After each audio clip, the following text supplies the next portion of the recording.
Hi, this is Sarah Neighbor with Sarah Loves to Stamp, and today I'm bringing you a Tool Time Thursday about one of our newest tools, the envelope punch board. I am so in love with this tool, and I hope you think it's really cool too.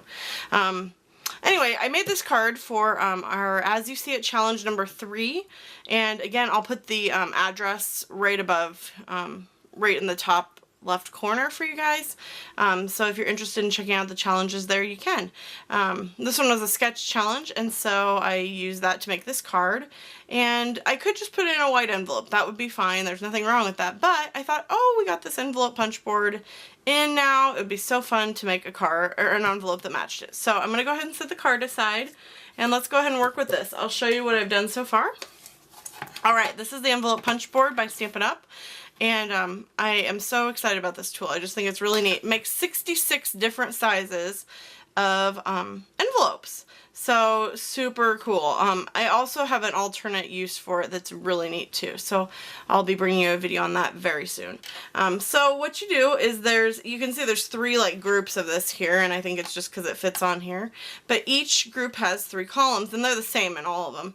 So you look for your card size. That's our first column.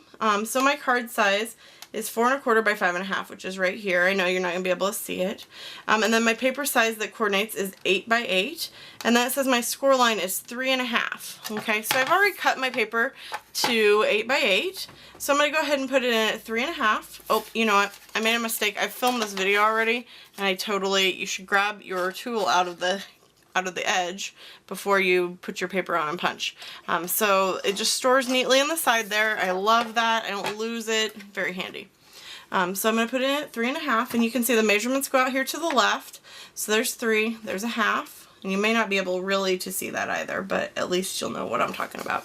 Alright, and then you're going to punch, and then score, and you're going to just come right up against the right side of this little notch here, and I'll hold it up here in a second and show you. And then just score, and score gently.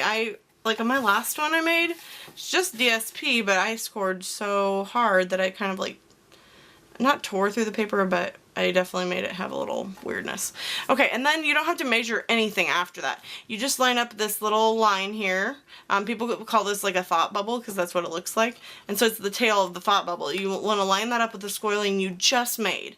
And so it's super simple. You don't need to do any measurements. So you're going to punch and score again.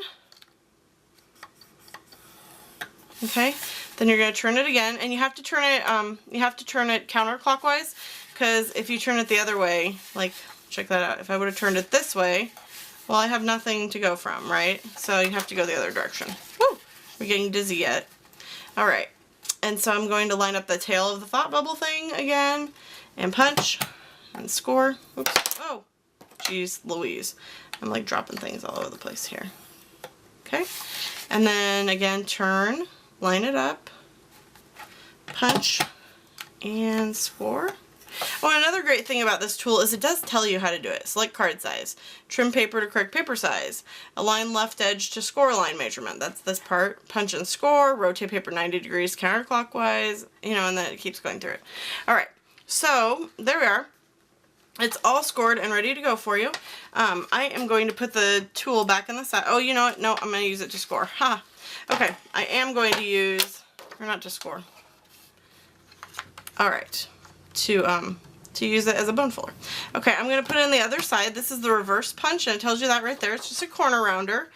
Best corner rounder I've ever used. You just stick your paper in, butt it up against both sides, and you can't go wrong. Unless your paper is not square. There we go.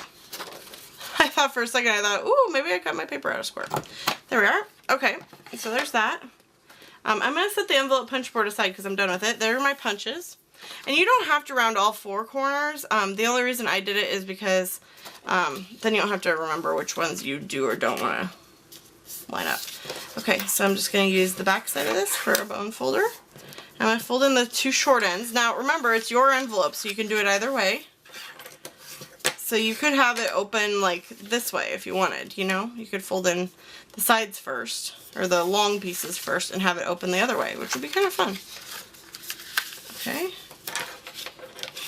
And you'll notice today, well, maybe you do or don't know, but this is retired designer series paper, and I'm just using it for this envelope because I thought that'd be kind of fun. And I don't yet have the neutral stack the new patterns paper. I only have the old one, so I thought, oh, I'll go ahead and use it for this. That'll be fun.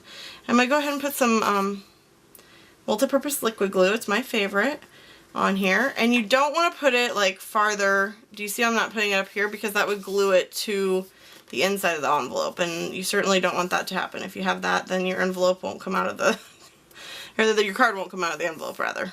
Oh, and I have a little glue coming there on the sides, and I'll show you how to fix that.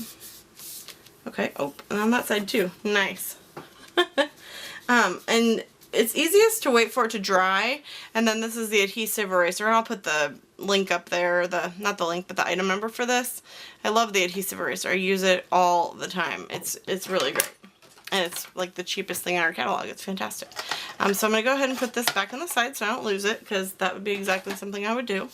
And then I'm just going to go ahead and rub this really gently. Now, with designer paper especially, if you're trying to use the adhesive eraser, you want to be very gentle, because the inner core of this is white, so you could actually take off the color. So I'm just rubbing it gently on top there, and it doesn't take a lot of pressure. So there, my envelope is done, and I'll show you that my card fits in it great. Yay! It looks so cool and so professional. I just love it. Your patterns will get a little bit askew, because remember when I put it in there and punched it, the paper ends up really at a diagonal. But it's kind of fun. Okay, so the other thing I wanted to mention, last thing, you can fold in this part if you want, or you can leave it like that, or you can also cut it off before you glue it. And if you want to do that, I'd recommend just marking it with a pencil on either side where it touches, and then just cutting it straight across. But if you round it, it does look nice the other way too. It doesn't matter. So anyway, I hope you enjoyed that little tutorial on how to use our envelope punch board, and I will be bringing you very soon an alternate way to use it that's really neat and just kind of outside the box. Man, people are so creative. So I hope you enjoyed that today, and I hope you see you back here soon on my YouTube channel.